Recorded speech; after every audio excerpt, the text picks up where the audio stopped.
Ahead on WRAL Triangle and Two, the NFL draft is this month. Lewis and I are going to provide a hot take before April 27th. That's the first round in Kansas City. Also, it's Masters Week. We'll go over favorites and the biggest storylines and everything you need to know with Augusta National. But Lewis, we're going to start out. We've got a national title game tonight. UConn versus San Diego State. Just like everyone thought, the floor is yours. First impressions of tonight's title game. My first impressions are that the men's teams are going to have a lot to live up to compete with the women's teams in the women's Final Four, because we saw a fantastic tournament this weekend. Congrats to LSU, Angel Reese, everyone down there for the Tigers for a great show, great performance on Sunday for sure. As for what we're going to have with UConn and San Diego State, I have my notes here in front of me. I'm super intrigued by this because San Diego State's miracle run has been awesome. Miracle is not the right word for that. I take that back because I don't think it's miraculous that they have gotten here. They play great defense. They slow down the tempo, all of that stuff. But I do think that UConn is – the Huskies are it. The Huskies are going to do the thing. It feels like classic UConn. It's going to be a game that's going to be like a little ugly and low scoring in the first half, which it feels like it's been the case for every UConn game that has been in every UConn national title game in the past like 10 years or so. It feels like it's been like that. But yeah, I'm thinking first impression, Huskies all the way. UConn enters as a 7.5-point favorite on the lines that I saw, Lewis. Not sure if that line has moved. That's the last time that I checked. But I will say this, regardless of the outcome tonight, I hope Lamont Butler never has to buy a drink again in the city of San Diego, because it's not just the buzzer beater shot, Lewis. It is make that shot and go to the national title game, or you lose, you miss that shot and you go home in the Final Four game against FAU. Exactly. Well, and I'm very happy for the Aztecs, for San Diego State, because I feel like they're a basketball program that gets overlooked because they're on the West Coast, because they're in the Mountain West.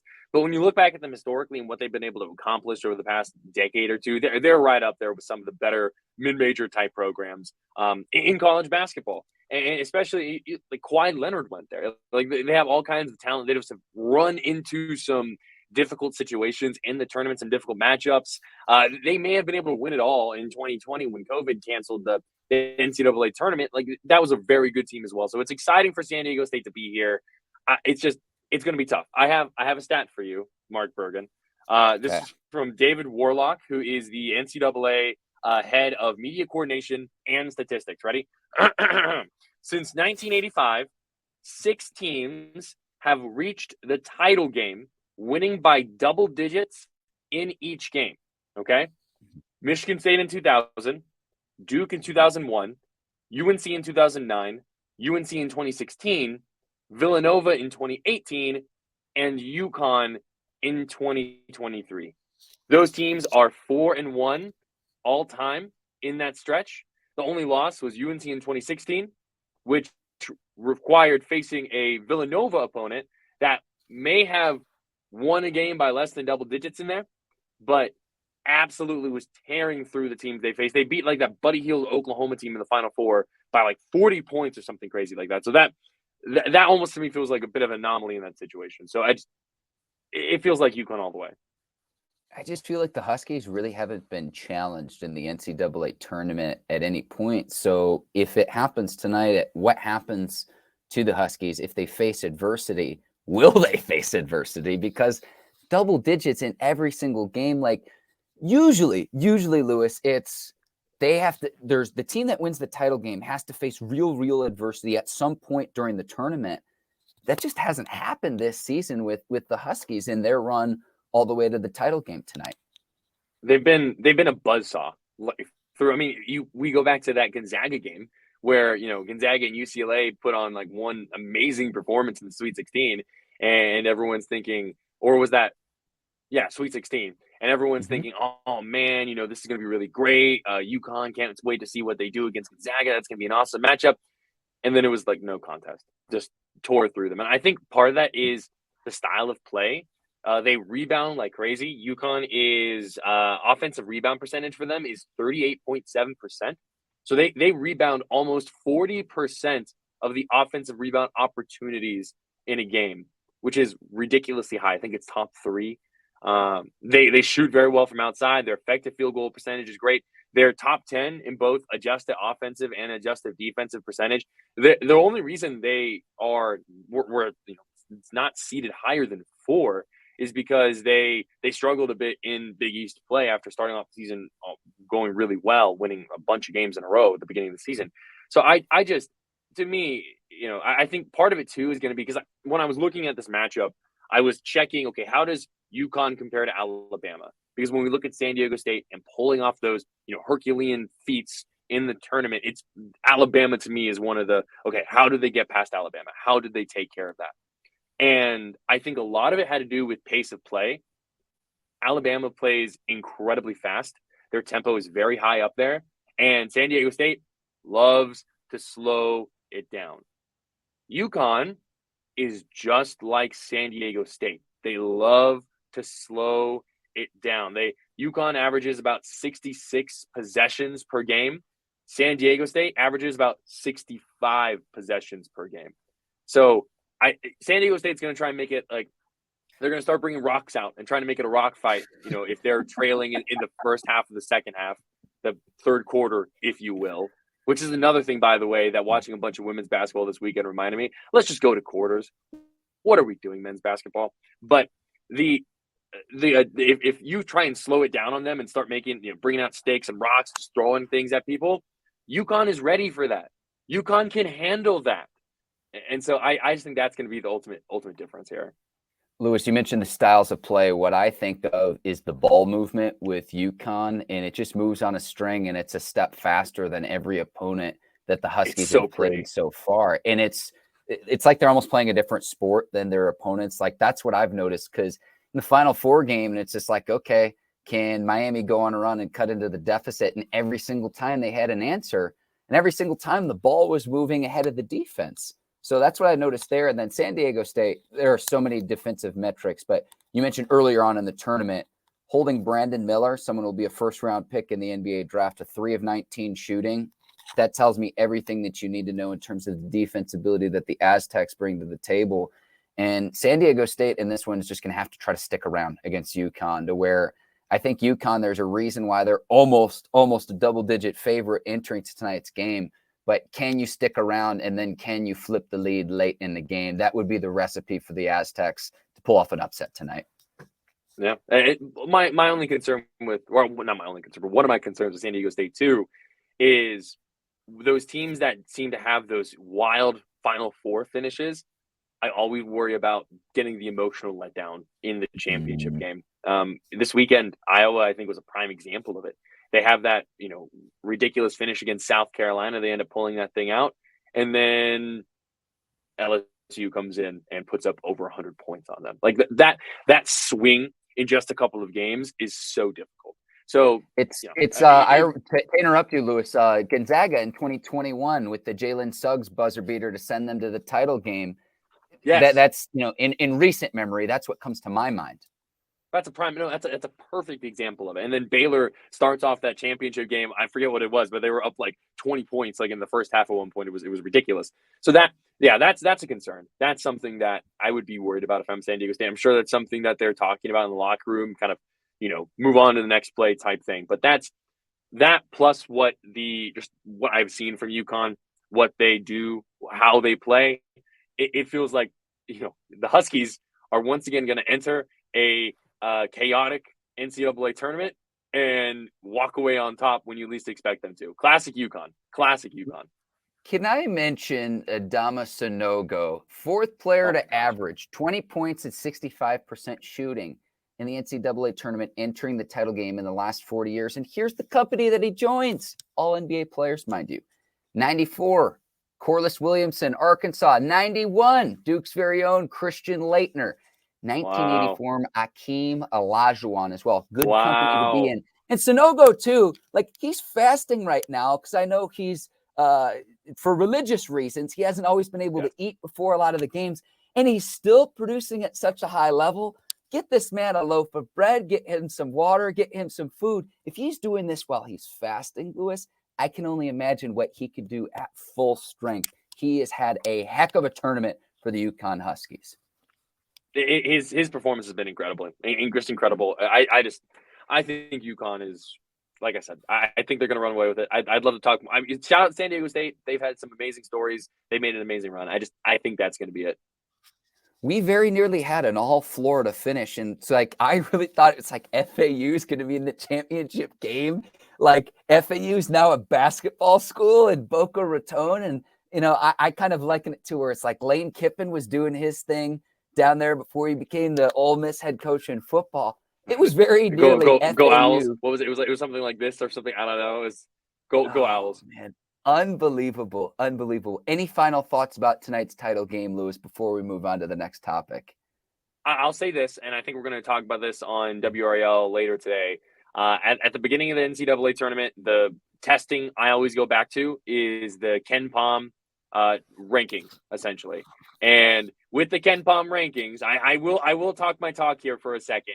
With the Ken Pom rankings, since 2002, every team that has won the national championship game has had a ranking in terms of 1 through 300 and whatever, a combined total, offensive and defensive, of less than 50. So, for example, I'll use UConn here. Their current adjusted offensive and adjusted defensive rankings are 3 and 9. So that's 12 overall, less than 50. At the beginning of the NCAA tournament, you go through, and it's tried and true since 2002. The math is mathing in this situation. When a team is less than 50, they will win the NCAA tournament. Every team that has finished with a number less than 50. So this year, I gave 10 teams, and one of the 10 teams was UConn. So I'm not saying that is why I think UConn is going to win, although I do like being proved correct on television in some way, shape, or form. So that is that. I've said what I've said. We'll go from there. But Lewis, here's what we'll do. To win it all, but here's what we'll do. When the Huskies take home the title tonight, we'll play your segment on loop just to give you your flowers, because you predicted this correctly, and I know you took some grief where it's like it's too nerdy, but you were spot on in one of the teams that fulfilled that ranking.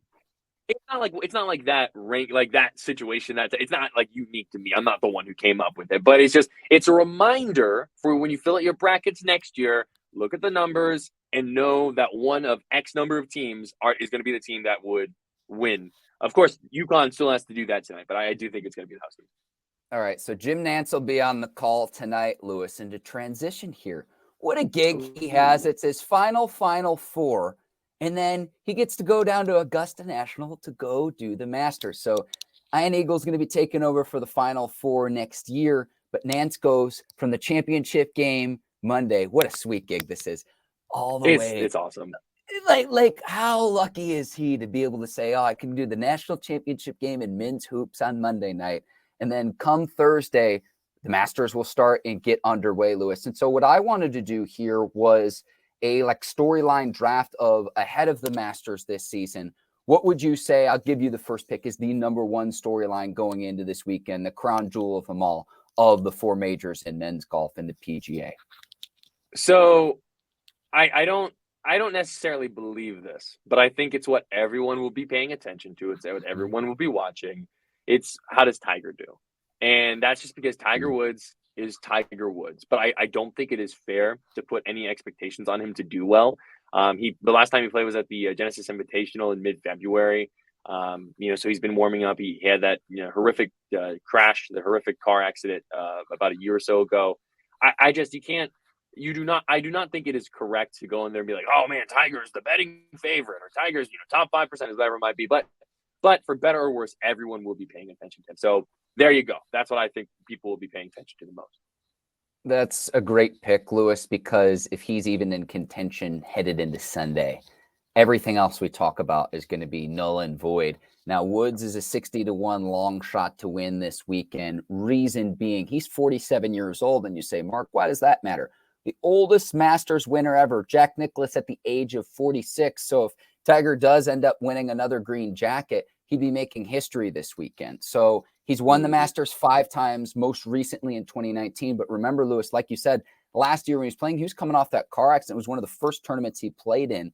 But if he's even there come towards the end, that's all we're going to be talking about heading into Sunday. Yep. And I can't wait. And I'll say this too, if that happens, just your casual fan, it goes from, okay, someone who enjoys sports, someone who enjoys watching golf tour, you get the casual fan in there as well, and the intrigue and interest that he brings to the table. Yes. What about you? What storyline you're looking at? See, I'm between two. Let me go here. I'll go here. Can Scottie Scheffler repeat? And because speaking of Tiger Woods, he was the last guy to win back-to-back Masters, 2001, 2002. It's been a long time. So Scheffler enters as the favorite this weekend at about 13-2. He's got to try to fend off Rory McIlroy's 15-2. Jon Rahm 8-1. Neither Rahm or McIlroy have won a green jacket. And so I thought it was very interesting that Scheffler enters as the favorite, but just the difficulty of repeating at Augusta, where you almost have a target on your back. It's just really, really hard to do given how many talented players there are on the tour. So how does Scottie Scheffler defend last year's Masters win would probably be my selection here. I think that's good. The notion of the back-to-back is interesting. Obviously, it's very difficult. Another storyline I'm looking at is the LIV players, essentially. I was between Scheffler and LIV, Lewis. So go ahead. I think it's 13 players total in the field. They make up a quarter of the non-amateur or senior players in the field. So what you're essentially looking at is chances are you're going to get to the weekend and one of those players is going to be in contention. So, is there some tension building there? How do people look at it? What is the coverage like? That's, to me, that would be just a very interesting, dramatic storyline. Sports is not all about the drama, but sometimes the drama does indeed make it a little bit more fun. So that would be something I'm watching for as well. Just to make sure we've got this right for our listeners and viewers, Lewis, it is 18 players from LIV as 18. Well. There you go. Yes.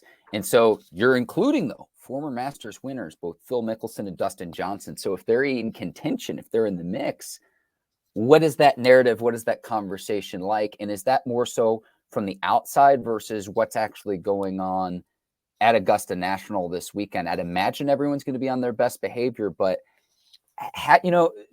Lewis, the way I look at it too, I'm not sure if you've watched this Netflix documentary, this Netflix series, Full Swing, but I think that does a very good job depicting how LIV's tried to serve as this disruptor to the PGA Tour and the reason why there's tension between the two organizations. I haven't seen. I've heard it's great, but either way, it's going to make things spicy. And when you have an event like the NCAA tournament or the Masters or whatever it might be, like one of those large scale events that are going to attract not just the people who follow every day, every weekend, but who come, or the more casual fans, you need the drama. I think the drama turns it up a notch and it makes it more fun for everyone paying attention.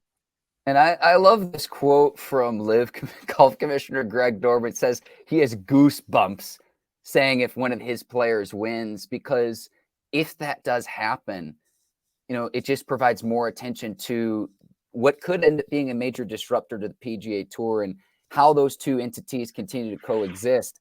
That's kind of the narrative and the storyline of like kind of what makes this juicy. Let me pick one more, Lewis. What I would go is are we going to have a repeat Masters winner? So we mentioned how Scheffler was the winner last year. I look at Hideki Matsuyama in 2021. DJ won it in 2020. You had Tiger Woods in 2019, which was absolutely incredible television. Patrick Reed the year before that, Sergio Garcia. Do you have a previous winner? Are we going to be talking about someone who we don't really know a ton about said golfer's background, but someone who's either a first-time winner or this is their first major win as well? That's something where it's like, I feel like going into the last day, there's usually, the old guard of someone we have familiarity with, but then someone who's new onto the scene and going on a run. I can't wait to see that dichotomy play out this weekend starting on Thursday. Absolutely. Agreed.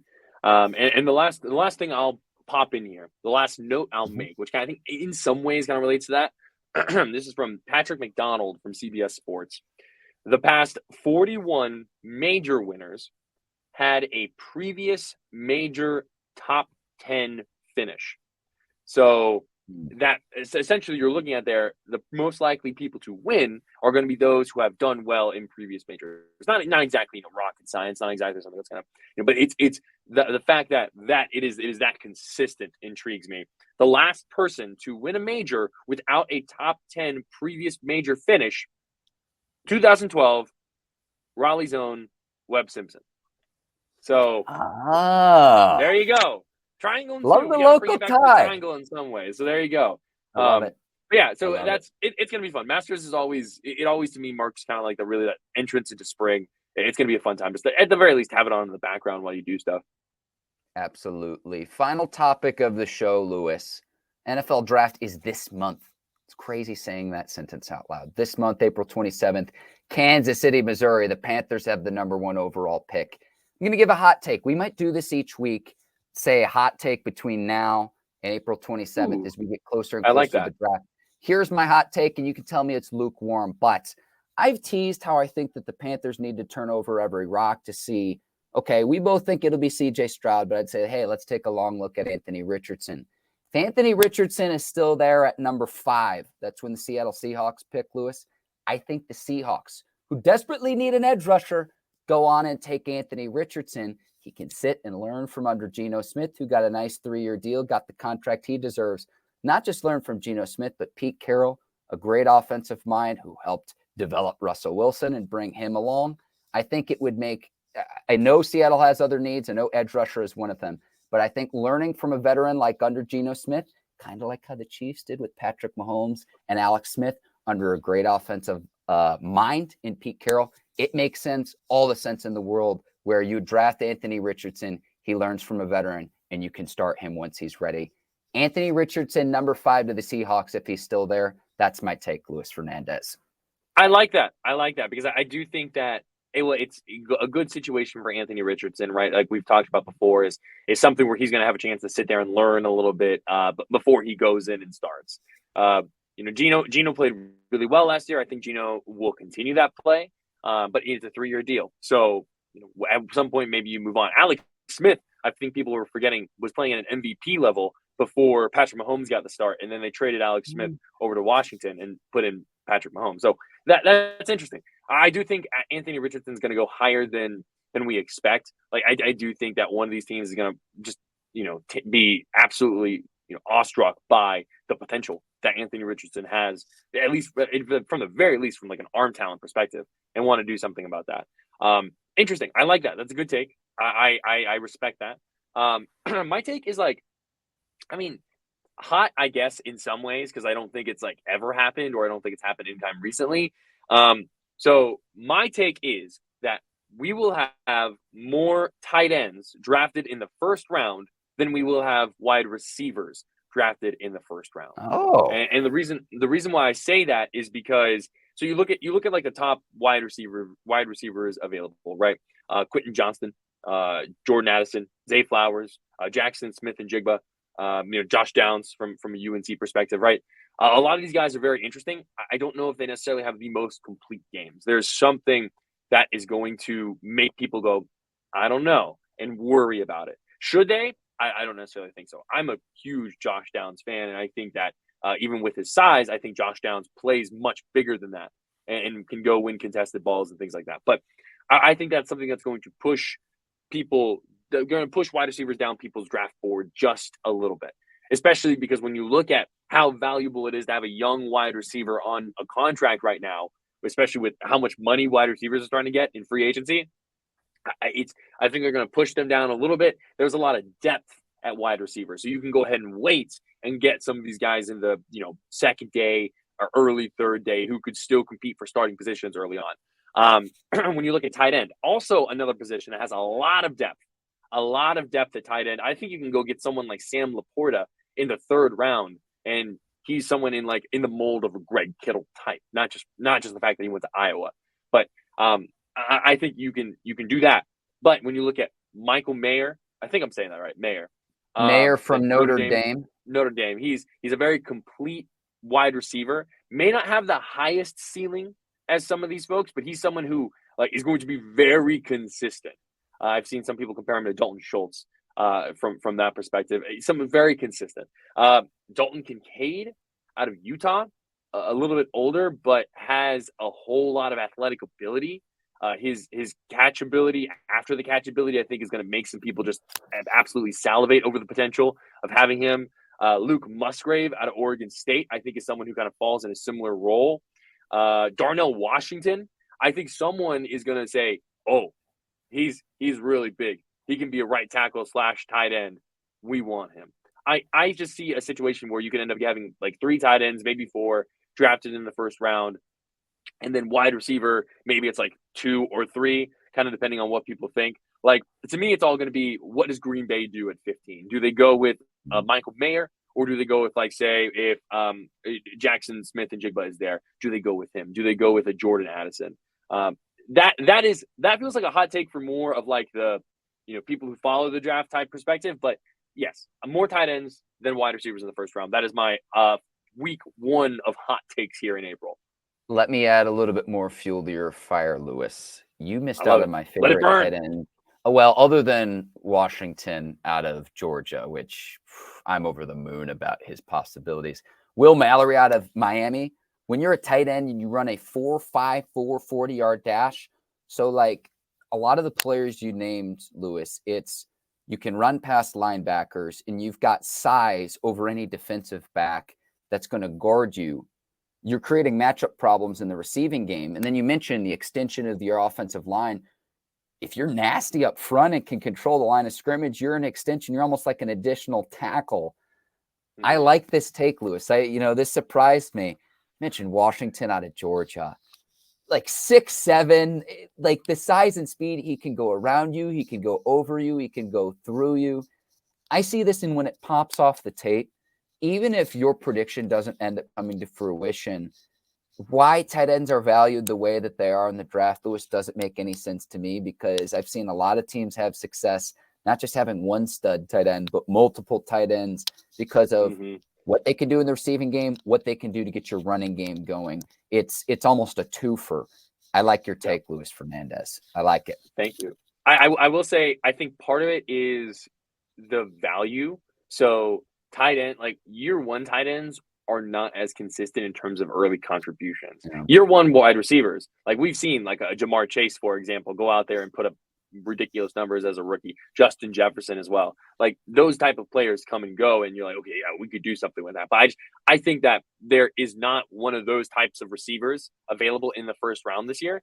And because of that, you're going to have teams a little bit more likely to take a gamble on a tight end who may not be able to go be a Pro Bowler in year 1, but will contribute down the line. I mean, like Rob Gronkowski was not a first round pick, but he ended up being one of, if not the greatest tight ends of all time. Well, so it was Gronk and Hernandez when he was first starting out. It was the 2 tight end sets where I don't understand why more teams don't do this, because if the Chiefs, positional value is lower, like to me, that's a time to zag against the league if there's good players available. Well, and the Chiefs, I think this year were interesting because they ran a lot more 22 personnel or 21 personnel, I believe is what it is. When it's you have 2 tight ends and 1 running back, or 2 tight ends and 2 running backs on the field at the same time. Part of that is because of just what their personnel was when you had someone like Isaiah Pacheco and Jerick McKinnon out of the backfield. But when you have those tight ends who can be multiple, your offense becomes more multiple, and it's easier to run different plays out of similar sets. So I agree. I think plus 2, there are a lot of the tight end market this year was very interesting, where I felt like there were a lot of tight ends in free agency getting paid a lot of money when they didn't necessarily need to be getting paid that much money. So invest in young tight ends and go from there. Young wide receivers as well. But I think it's going to be there's a lot of depth at both positions. I think that people are going to be a little more excited about the upper end tight ends versus the upper end receivers in this draft. Boom, my hot take. Lewis, you're the absolute best. We both have UConn tonight in the title game. I hope it's a close one, and if it lives up to that San Diego State FAU finish, we are in for a treat. I want to thank you. I want to thank Capital Broadcasting Company. And Lewis, this has been another edition of WRAL Triangle and Two. If you haven't already, tap the subscribe button. Give us a 5-star review wherever you listen to your podcasts. We'll see you next week. Until then, take care, and so long, everybody.